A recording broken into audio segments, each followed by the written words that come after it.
বিসমিল্লাহির রহমানির রহিম। আসসালামু আলাইকুম ওয়া রাহমাতুল্লাহি ওয়া বারাকাতুহু। আমি মোহাম্মদ আমিনুল এহসান মোল্লা। আমি আমার রচিত একটি কবিতা আপনাদের সম্মুখে উপস্থাপন করতে চাই। আমার কবিতার নাম জাতির আত্মবিনাশ।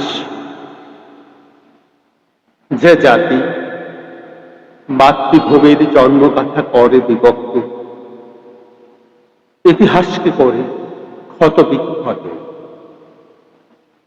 সে জাতি হারায় শক্তি, হারায় আত্মপরিচয়।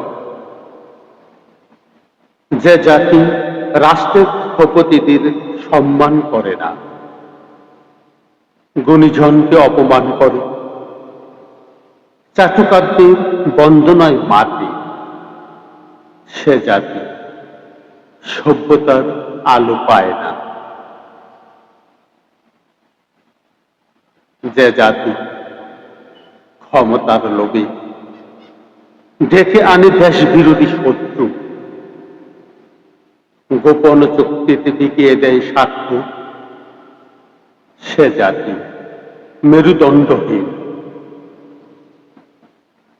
যে জাতি গুজবে বিপ্লব খুঁজে, শিক্ষার বদলে মপতন্ত্র ঘরে, তরুণকে ঠেলে দেয় বিভ্রান্তির পথে, সে জাতি ধ্বংসের দিকে ছুটে।